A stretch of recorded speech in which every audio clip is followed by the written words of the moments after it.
Toulon et Castres veulent tous les deux composter leur billet pour les phases finales, mais contrairement au CO qui reste sur 3 défaites d'affilée, le RCT a laissé une dernière impression positive au Vélodrome contre Toulouse. Et c'est plus un barrage à domicile qu'il vise en cette fin de saison. Des Toulonnais qui n'ont plus perdu contre Castres à Mayol depuis octobre 2008. Richard Cockerill a mis en place une équipe très dense physiquement dans laquelle évolue le revenant Joshua Tuisova. Puissance, Tuisova, les deux vont de pair aux grandes dames des Castrés qui craquent une première fois à la 20e minute de jeu.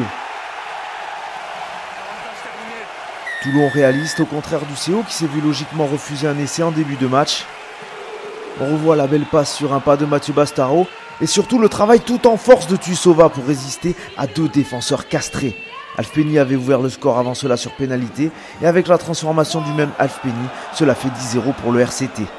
Castres a de belles intentions de jeu et veut déplacer le ballon pour contrer la puissance adverse, mais il se montre parfois trop impétueux. Ici, l'action découle d'une pénalité jouée rapidement à la main, une option risquée qui se répétera en tout 3 fois dans la partie, et pas payante au contraire, puisque Thomas Combezou se fait intercepter, et malheureusement pour lui, par Brian Abana, un des joueurs les plus rapides de notre championnat. Pas grand chose à faire contre lui à la course donc, et le Sud-Africain peut aller inscrire le deuxième essai de son équipe après 90 mètres de course. Son 6e essai personnel cette saison. Toulon fait le break et creuse même un peu plus l'écart avant la pause grâce à la botte de Lee Alfpeni. 20-0 à la mi-temps, Castres et Fanny. Mais les hommes de Christophe Hérios n'abdiquent pas pour autant et attaquent d'un très bon pied la seconde période. Julien Caminati se voit même refuser une deuxième fois un essai pour un en avant de passe d'Alex Tulou. Mais les Castrés s'enhardissent et cela va finir par payer. Ils exploitent un très bon surnombre en bout de ligne aggravé par la présence d'un Toulonnais au sol.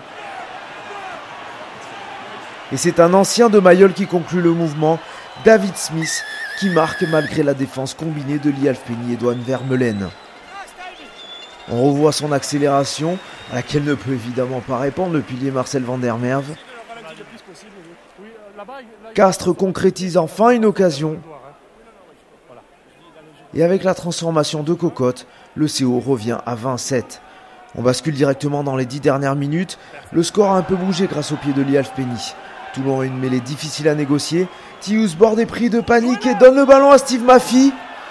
Le troisième Lintongien n'en demandait pas tant et va marquer sous les perches. Les deux flanqueurs castrés se sont peut-être déliés un peu vite de la mêlée pour venir mettre la pression sur Tiusbord. Toujours est-il que l'essai est accordé et Castres peut espérer de nouveau ramener quelque chose de Mayol. Mais cela n'arrivera pas.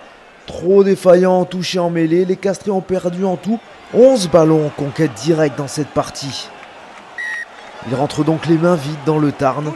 4e défaite consécutive pour le CO qui se retrouve en grande difficulté dans la course aux phases finales. Avec cette deuxième victoire consécutive, le RCT s'est au contraire dégagé le chemin pour recevoir son barrage.